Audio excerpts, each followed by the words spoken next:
How is everybody doing? And welcome back for another Strength Chat episode. Today, I have a very special guest for you all. I actually spoke to this guy way back in episode 170. Today, I am joined by the creator of Compound Performance, the one and only Kyle Dobbs. How are you doing? I'm doing great, and thanks for having me back on, Stephen. I appreciate it. No worries at all. Thanks a lot for taking the time to jump on. How have you been? What's been happening in your world recently?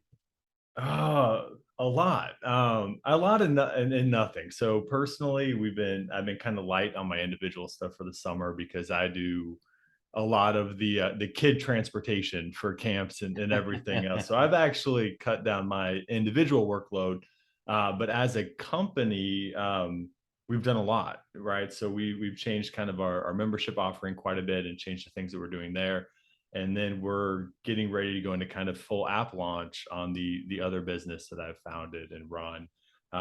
So there's a lot of work behind the scenes, and there's a lot of me checking in on people, but not necessarily doing the stuff. So it's kind of a weird space for me right now. But now that school's about to start, I'm about ready to kind of crack down on my individual stuff again. So excited for that.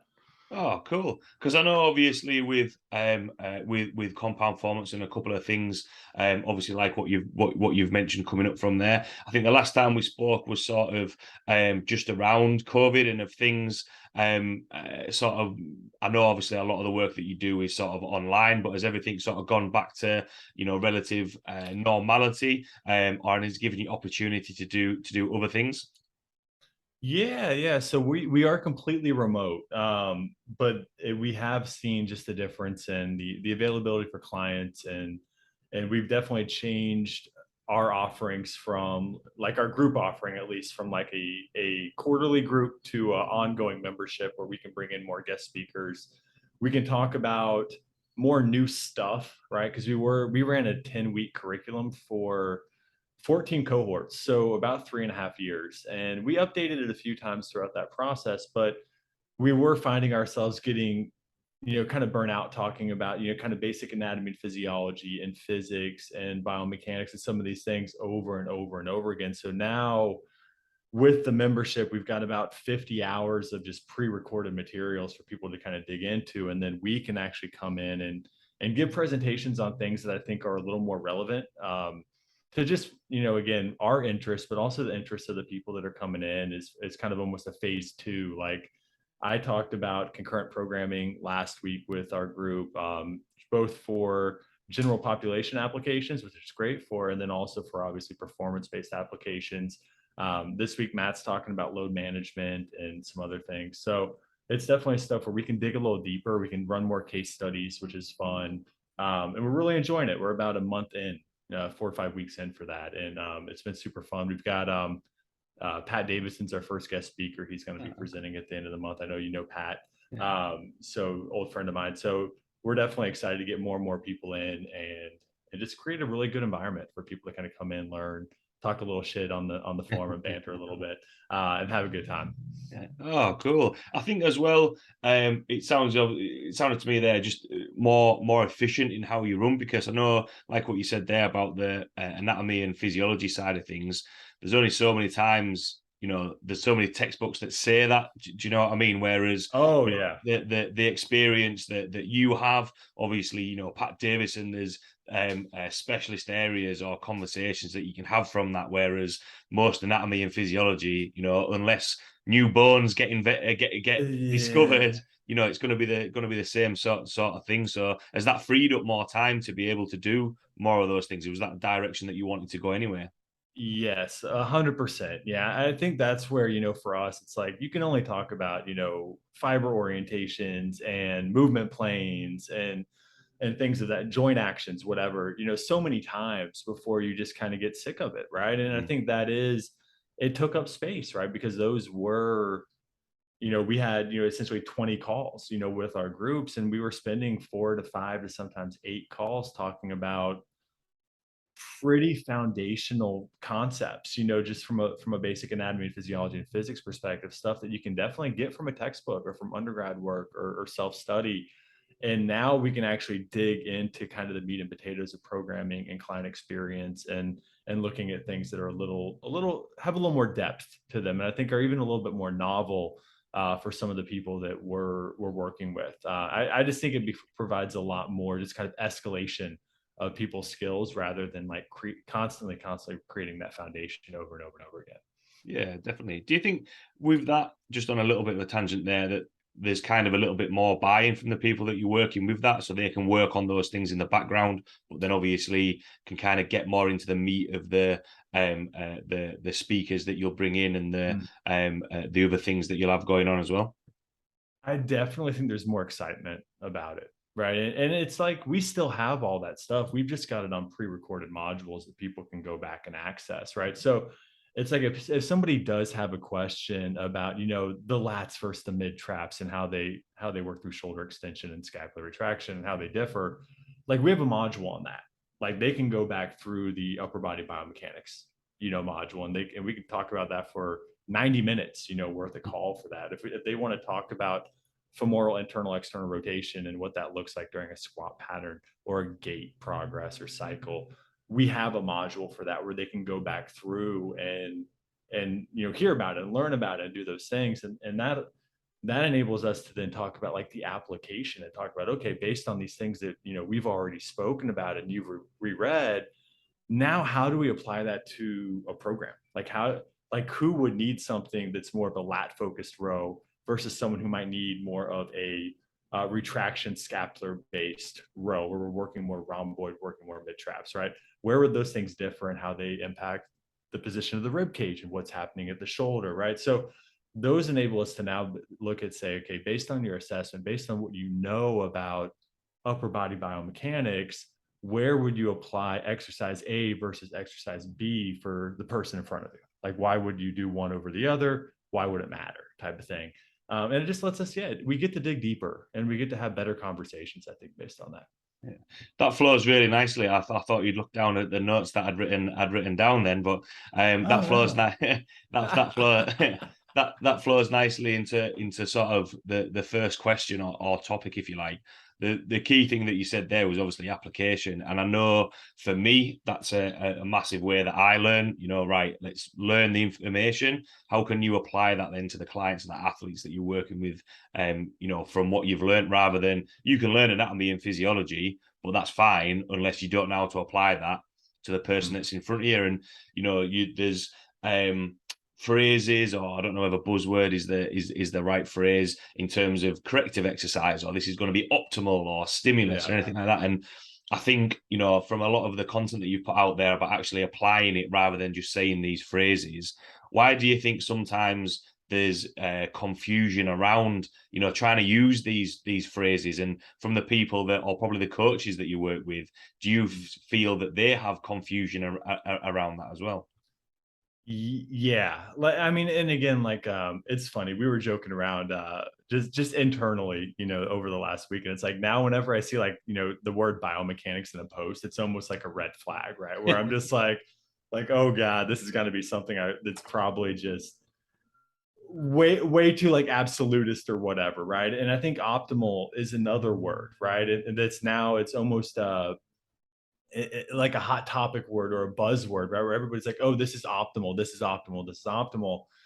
But it's like the old, like a few years ago, everybody's talking about like functional training, right? And it's like they're using functional objectively when functional is actually subjective to task, right? Like what's functional for a power lifter is not functional for a endurance runner or something of that nature, right? So now we're talking about optimal in much the same way, where people are saying, oh, well, this is the optimal position to set up your single arm row, right? But they're talking about it in an absolutist sense, which completely, disenfranchises the actual word of what optimal means, right? Because we can't talk about optimal without talking about goal, right? And task demands, and then the individual that is performing those things. So I think that's where the confusion comes, is they'll follow one big page with a lot of followers and they're saying one thing's optimal. And then they'll follow, they see another post as they scroll down and it's another page where it's like they say that's it's like you got somebody who's like a full range of motion ass to grass squats guy, KOT or whatever, talking about optimal full range. And then you got a Joel Seedman talking about 90-degree angles. And then you got a Chasm Hansen at N1 talking about positioning and biomechanics. And then you got Bill Hartman talking about, fluid management as you go through that process, right? So it's like somebody can go through the feed, and if they're following all of these pages, which a lot of coaches do, they're getting 4 to 5 to plus different versions of optimal, right? And at that point, it's like, okay, the word doesn't actually mean anything based on those contexts, right? So we have to be able to kind of, again, just understand that, these words, whether it be functional or whether it be optimal or whatever, these are words that are inherently subjective that the industry likes to use as objective, right? Because we're biased to our own systems. And what we think is optimal is what we're going to talk about generally on the internet, right? Because we like our own stuff, like it's cool, which isn't a bad thing. But I do think when you're painting a picture that it's the only way to do something, it becomes very confusing to young coaches who just want to get better, right? And they want, they're sponges. They want to soak up the information. They follow as many people as possible. But they get a lot of just contraindicating messages doing that. And I think that's hard to kind of figure out and navigate from that perspective. Yeah, definitely. Because it's that a couple of things that I picked up on there. Obviously, you mentioned about, scrolling down and you'll see, those words popping up, especially, and I'd like to hear sort of your thoughts on that with I know obviously going back to, I know the world's getting back to normal, but you talk about COVID and all of a sudden everyone was an online coach. Everything was like, yeah, this is what we're going to do. Gyms are never going to open again. We're only going to do this. And do you think there's actually some type, or there may be a little bit of a gap where you look at your background in terms of working in gyms, managing gyms, having that on the floor experience as well? Do you think sometimes that's maybe lacking, and they're seeing younger coaches are seeing bigger followings and being like, oh well, that's what they're doing, that's what that must be right, rather than looking at the experiences that those coaches have had before to build up that following, if that kind of makes sense?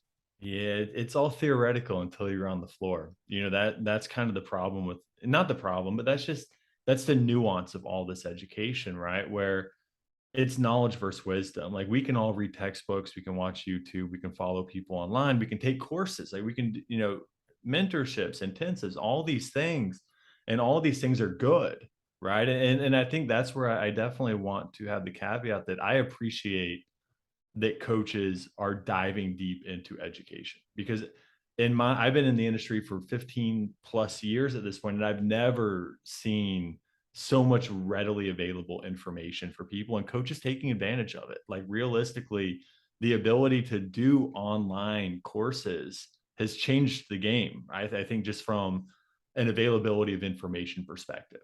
Definitely. That being said, the flip side is like you got to go out and test it, right? Like training is the scientific method, right? We can form a hypothesis, we can make a theory, but we got to go out and test it. We got to look at the actual application based on our context, right? Because our training demographic and our ability to coach these things are not the same as Mike Boyle, who's been training people for my God, 50 years at this point, probably, Yeah. right?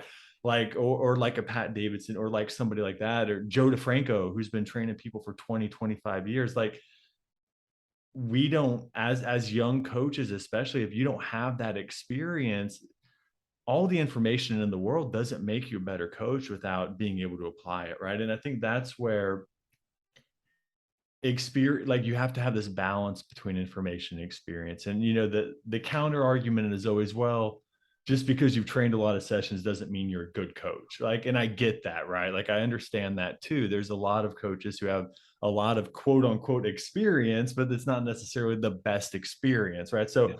like taking that out of the conversation, because we all know that exists, if we are talking about young coaches who really want to be good at what they do, getting on the floor and working through these things is incredibly important before you start trying to talk about them on the internet, in my opinion, right? It's like I always, one of the stories I always tell coaches in our group, when I was first getting into like PRI, if you're familiar with PRI, like it's a bunch of weird shit. Like you're breathing Yeah. in balloons, you're laying on the ground in these weird positions. Like it's cool, it's novel, but it's strange, right? And I remember going into my gym and working with a client, and just took myokin, was super excited about it. It was like, I think this drill would be good for you. They were wide ISA. I was trying to close them up a little bit. And I demonstrated, and she looks me straight in the eye and says, I'm not doing that. She's like looking around. There's like 300 people on the gym floor. And she's like, you want me to breathe into a fucking balloon?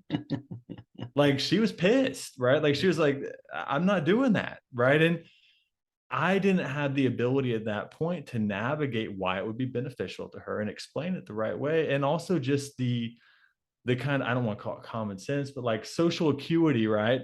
To be able to be like, hey, maybe the middle of the gym floor is not the best place to try to apply this drill on somebody who's already pretty self-conscious about their movement and what they're doing, right? Like, I probably could have picked a better environment. And I think these are things, again, like, we have, like, everything's theoretical. Like, I can write the best program with all the newest bells and whistles, the client still has to do it, right? I still have to be able to coach somebody through it. I have to be able to provide that value. And those are two very different things, right? And I think there's a balance, between being able to know the information and understand the information.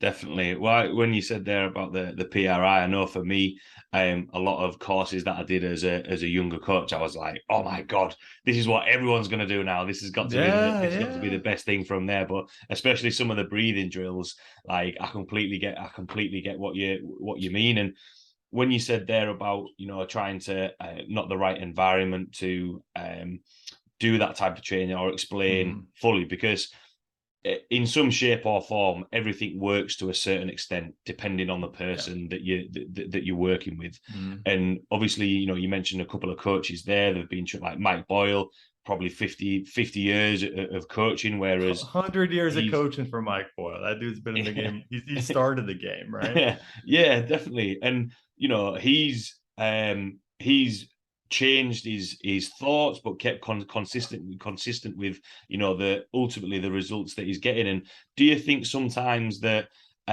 especially again sort of younger coaches coming in, or where coaches can sometimes struggle, is having that potential either conflict with other coaches or with clients of, no, this is going to be the best way, and then not Mm-hmm. open to, okay, well, this is how we're going to change, rather than the example that you took, maybe it was just that would have worked, just not in that environment, rather Mm-hmm. than thinking this is going to be the solution to everything.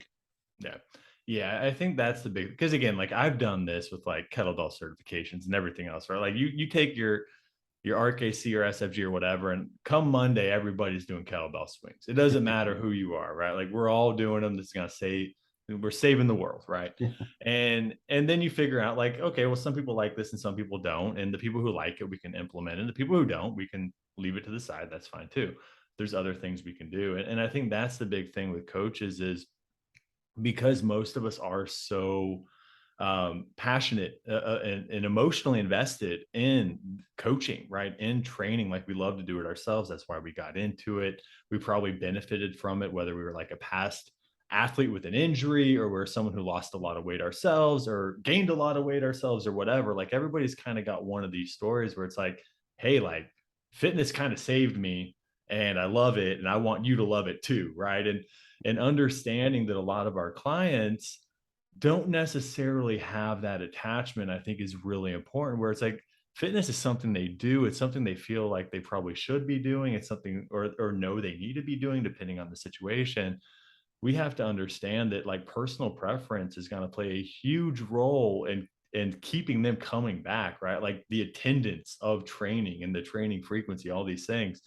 And we have to be a little more, typically kind of fluid and flexible within our strategy, right? Because the stricter we are and the more specific we are, the more rigid we are, the more fragile our system actually becomes. And I think that's where, understanding our demographics is important, right? If we have hyper specific athletes that we're working with from a performance perspective, we have to have pretty specific programming, right? Specificity lends itself to specificity.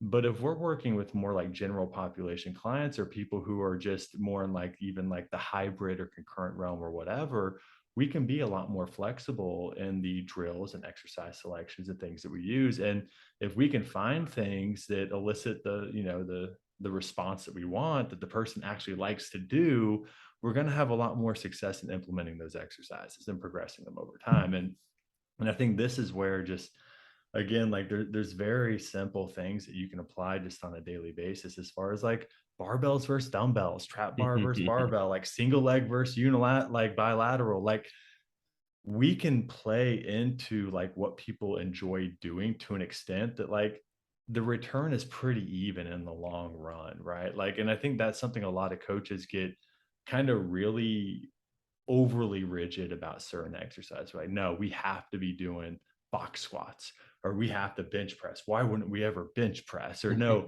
we have to like go like we could only do unilateral exercises and never do bilateral because it's not athletic enough or whatever, right?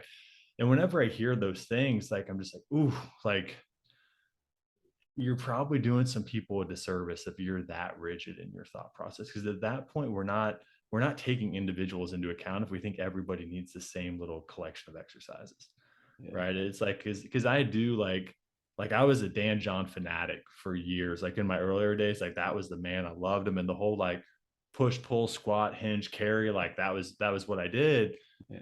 And it took me a little bit to realize like, oh, well, yeah, those are just categories. And there's a lot of different exercises, right? There's a lot of Yeah. different exercise variations that I can do within Yeah. those things, right? And still give people a lot of different exposures and really help them with a pretty simple foundational programming template. Yeah, definitely. There's kind of two things from that. So obviously you mentioned about push pull carry. Right, this Yeah. is just what we're going to do. Or other coaches who have had experiences and then it worked for them. So they want to then instill that into their clients, which is kind of like it's a stereotypical sort of coach that you would see. And Yeah. I think everyone has either seen that or worked with a coach, or coaches have been there themselves. Yeah. Do you think, just with it with coaching as an industry, that is always going to be the case, that you can only learn from those, how that journey, if you like, to then get to a point where you feel a little bit more comfortable in terms of, Mhm. right, so I can have a little bit more variety. I cannot Yeah. be as rigid with the systems that I'm using. I think it's just we're just talking about levels of phases, right? Because again, like I'm not on a pedestal. I've been every one of those coaches, right? Like every single one of them. And I think if we just look at kind of the hierarchy of learning for coaches, right? Like even like you said, like we learn by doing, Mhm. right? So the majority of us kind of have learned these systems by doing them ourselves. And we self-select into our own biases, right? So if I want to get into like athletic development because I like athletic development, and I had a coach who did like triphasic. Like that's my favorite program ever. If that's me, like if triphasic made me, or gave me the perception that I turned into a better athlete, man, I'm gonna run that on everybody because I'm like, it worked for me. It was great. And this guy is a big name and like it works for a lot of people. And I think that's where it's very easy to kind of fall into that trap. And the same thing with all the other acronyms, whether it be PRI or FRC or FMS or whatever, we kind of people kind of fall into these rabbit holes where they get hyper interested in these different systems, which is totally fine. But until they really understand the flexibility of the system, they use those guidelines as constraints, right? And the closer somebody follows these systems to the actual like guidebook, typically the least amount they actually understand the system, right? Because at that point they only know how to apply it one way, and they're not critically thinking and they're not making decisions based off the people in front of them. And I think that's where when you see people kind of go through the systems and then develop flexibility with an application, that and even like sometimes saying like, hey, like this person over here, client A, like Sally, I'm not going to use this at all for you because it doesn't fit your goals. I'm just going to keep it in the back pocket and use something else, right? When you see coaches that can pick and choose and understand what systems or what models or strategies are going to benefit their clients the best, that's when you see people who really understand the systems, right? And because the most important part of understanding a system, in my opinion, is understanding its limitations. Like, I don't think you truly understand it unless you can acknowledge the limitations that it has. If you think it fixes everybody, that's bad. That's problematic, right? So I think that's where, from that, because like I can tear that apart really quickly, even which is just task selection and morphology. It doesn't even have to be that deep, right? If we're looking at biomechanics and squat strategies, all I have to do is give you a 5'5" person and a 6'8" person. You're going to apply the same exercise selection and expect these same outcomes for those two people, the same patterns and ranges of motion? No, right? Limb length matters, torso length matters, right?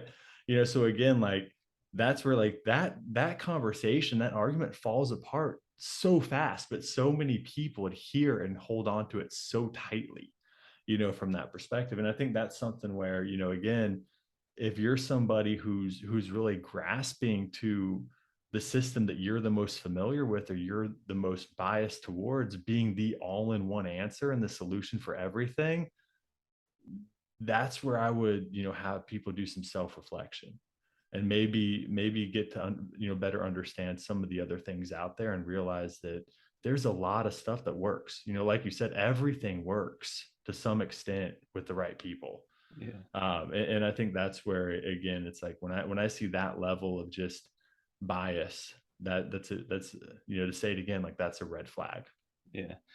There's quite a couple of good points in there, and I think the understanding of systems, because I know when I was trying to be like, right, how do I sort everything out? How can I make everything work so that when anyone comes in, they can fit into that system, which probably thinking about it was the wrong way to look at it. The person doesn't fit into the system. You might have to change that system depending on the person.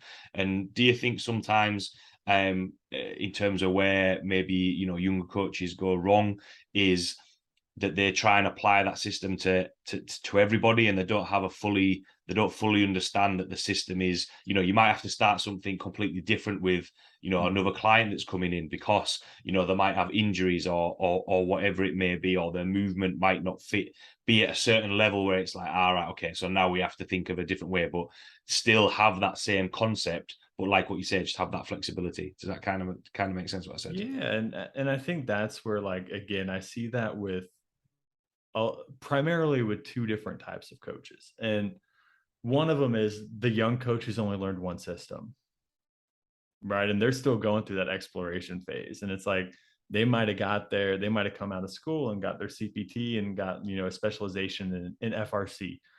And all they know is FRC, and FRC is the answer to everything because they don't know any other potential answers, right? And that's just a coach that needs to expand their toolbox, right? And start looking into other things and saying like, hey, like this is still cool. Like FRC is still cool, but there's some other stuff out here that I could probably benefit from. My clients could probably benefit from, right? And then there's the practitioners who have worked with only, one type of population, right? Whether it be they've only worked with athletes, or they've only worked in like post rehabilitative facilities, or they've only worked with Gen Pop.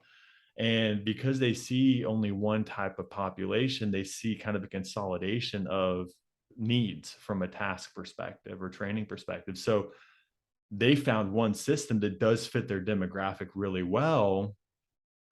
But because of that, they think that system works well with all demographics. Yeah. And I think that's where, again, like those people need exposures to different people, right? And different types of people, and need to realize like, hey, like the post rehabilitative stuff might not work well with a highly based elite athlete, right? Who needs a progressive model, who needs some different environmental exposures and different training exposures. Or that Gen Pop person probably doesn't need to be running like shuttles as part of their assessment, right? Like maybe that doesn't matter as much as like something else that's more like movement based or whatever. So again, it's like just that'll kind of allow you to better understand like the tools that you are using based on the job you're trying to do. And I think those are kind of the two populations you see it the most out of. If you have a mix of a coach who's exposed themselves to a lot of different education and is trained in a few different environments with a few different demographics, you usually see somebody who now has the ability based on the tools they possess to make better decisions. Yeah. And they can be more flexible, based on that. Definitely. I think as well, depending on, so what was going around my head there is a guy who's become a little bit of a mentor. Well, he's a mentor to me. He would recommend some things so far out of who would come up on my radar that actually it's you can take things from it, would not necessarily be, something that would be the first on my list to have a look at. But it's that thing of, all right, okay, so if I do come across somebody who has experienced that or read those books or enjoys that type of training, at least then there's a touch point of, right, well, at least then I have an idea how does that work from there. One thing on a slightly bit of a tangent, when you said there about working with certain populations and thinking that applies to other populations, one thing is obviously people will, and again going back to what we said at the start about optimal or corrective or whatever it may be, or functional, people can sometimes use that with research and get something that's a stat out of research and then apply that, whereas actually you dive a little bit more into the research, that population isn't necessarily the population that, it's either really niche, it's a really small population, and they're trying to apply it to everything. Do you think that's sometimes where, in terms of education, when coaches are looking for these different things, that they, feel as though they're going to have more, I don't know what the word I'm looking for, they have more influence because they've got this research, if that kind of makes sense? Oh yeah, this is where the evidence-based crowd, is it's tough, right? Because research, for the first point I want to make is research in the fitness field is very muddled, right? It typically doesn't get a lot of funding, so you're talking about very, very small uh, study cohorts, right? You're talking usually about studies on 15 to 20 people. You're talking about non-specific cohorts. Like usually these are like done at the university level by grad students on like people they paid $50 to in the cafeteria to come do something, right? Like we're not talking about super distinct populations, right? And this is like Matt and I always joke, like we came across this guy was talking about research. It was like quad strength on like trained individuals, a squat versus a leg extension, and talking about a leg extension could build as much quad strength on trained individuals. And then we look at the thing and they called a trained individual was somebody who'd been training for 12 weeks. Right. And we're just like, like definitions matter. Like you have to be able to look at this stuff. So like research in general is only good as somebody's ability to understand research, right? And I think that's something where most of us, especially people who have like undergrads of exercise science, like you're not really taught to read research until you get into the graduate level schooling, right? And definitely there's a lot of coaches out there that have education, formal education and something completely different than exercise science, and found training later on in life and like got certified and have been doing, education privately, from there, which is totally fine. But because of this, you have a lot of coaches who will incorrectly cite research all the time because of differences in demographics, or not understanding the limitations of the study, or the p-value, the error coefficient, right, of the study, right? Or understanding that like, hey, this is one study, but there's a meta-analysis over here of 200 studies that proves this one completely wrong. Like they'll just cherry pick the one that fits their narrative. Or understanding like, yeah, that's cool, but this is 20 years old.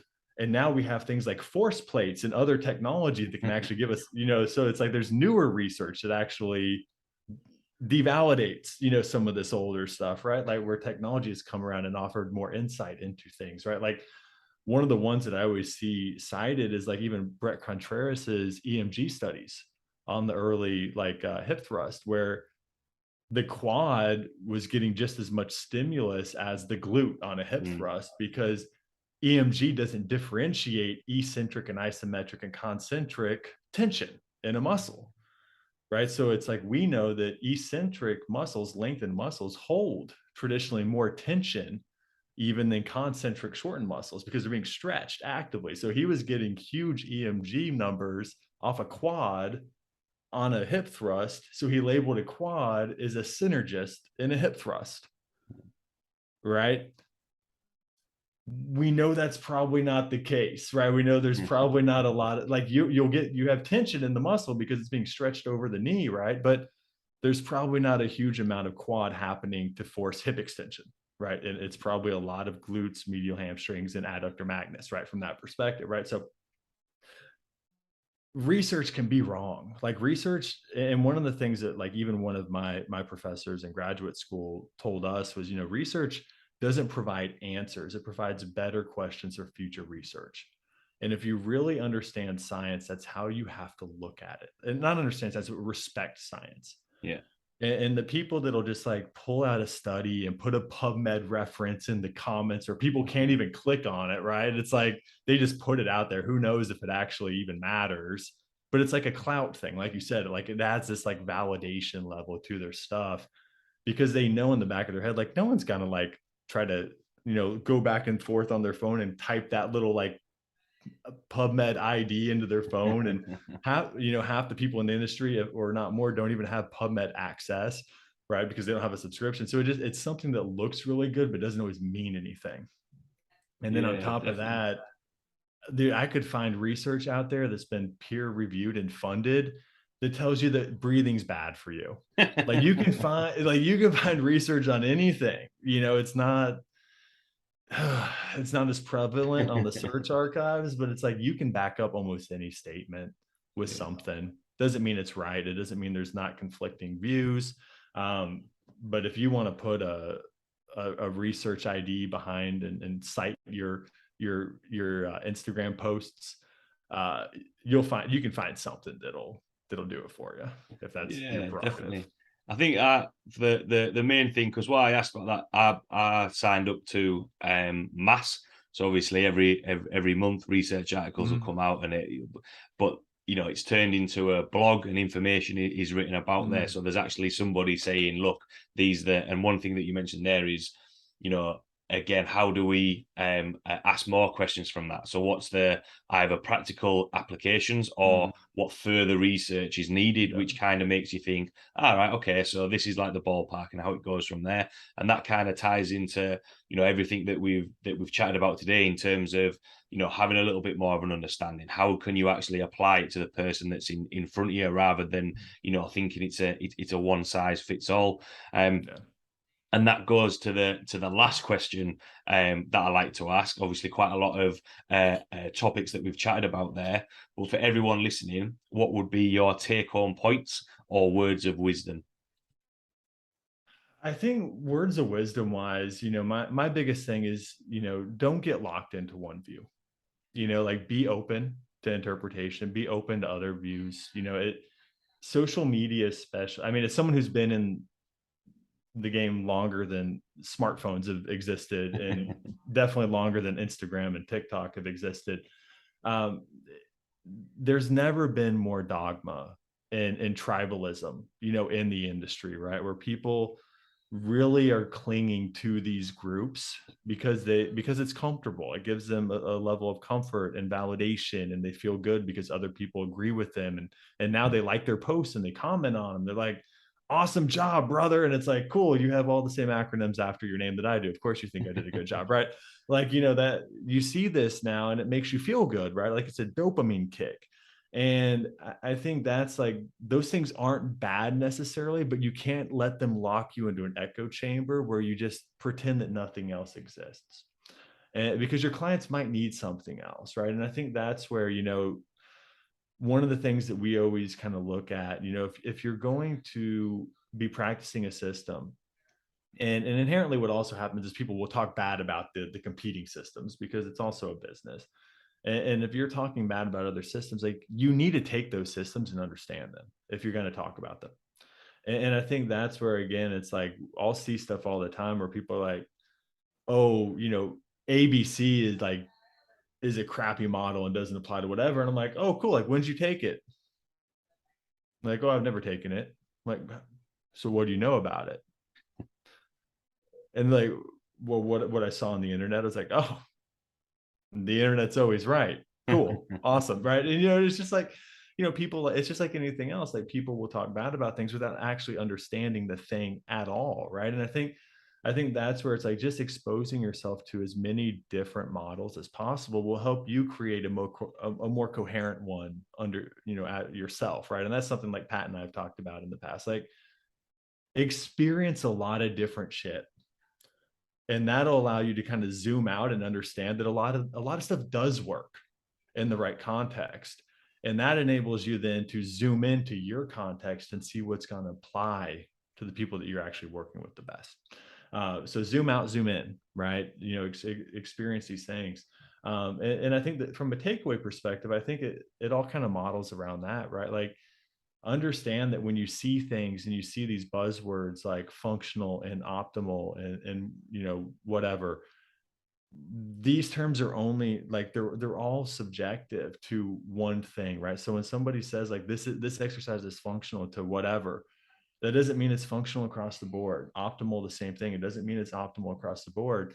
And you can't just take things as that, right? Because again, like we all know from assessments, even if I'm looking at, a flexion based person versus an extension based person, you think the same exercise selections are going to be appropriate for both of those people, right? Like it's like, the compression expansion groups right now. It's like, I've never seen a post once about somebody who is overly flexed needing compression, right? Like nobody's allowed to ever squeeze their shoulder blades again, right? But we know there's narrow ISAs out there walking around.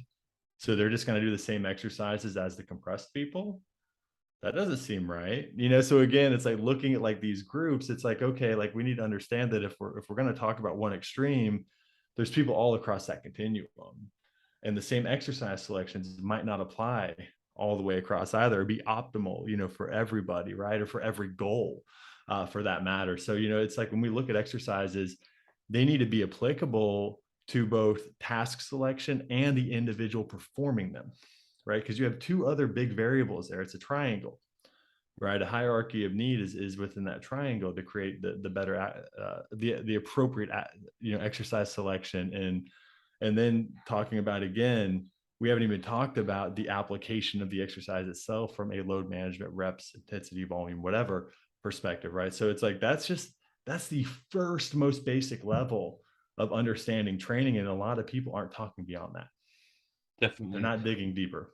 Yeah, I think there was some really good sort of take home points there, and obviously the key theme was, understanding what you're actually delivering, rather than commenting on something that you might not have learned, done the course, or probably the biggest thing, actually used with your clients. Because if it had been used, then you could be like, yeah, this actually doesn't work with the people that I'm working with. And what was funny, what was going around my head, I can't remember the full line, but I think it's from a Batman film where he goes, "People are scared of what they don't fully understand." And I Yeah. think I think that's true, because in this chat we've mentioned quite a lot of different systems or tools that you can use, but that's not to say that everyone has used them or everyone will use them day in day out. It's just tools in your toolbox. I always use the analogy of, if you've only got a hammer, you're just going to smash everything up, whereas sometimes, depending on the client or the athlete that you're working with, sometimes you do need a little bit of a different skill set. You can't just hammer home. That's what that's what it's going to be, or that one tool. Thanks a lot, Kyle, for taking the time to jump on. Really, really enjoyed catching up with you today. For anyone listening who might have any questions about what we've chatted about today, or see the content that you put out there, or get in touch with you, where could people find you or reach out to you? Yeah, I mean, for right now, Instagram's still the best place. So Compound Performance with an underscore is my personal page. We also have uh, education underscore CP, which is our education page, which is also where we have like our podcast things linked, and then kind of giving an update on like what's going on within the membership and some of those things. And then we have the Get Compound app as well, which is another page that we're running for our app launch that's coming up here in the fall. But yeah, I'm pretty accessible in DMs. I try to answer everybody back as much as possible. So if you have any general questions, that's an easy place to start. And then if you're interested in connecting more from there, we can connect via email, after that point, and touch base. Our website gets an overview of everything we do as well, which is just www.compoundperformance.com. Awesome. If you haven't checked out the work that Cal does, 100% have a look. Like I say, last spoke back in episode 170, and still, keep up to date with the content that he's putting out there. So thanks a lot, Cal, for taking the time to jump on. Thanks a lot to everyone listening, and I will see you all next week. Thank you for having me on. Appreciate it.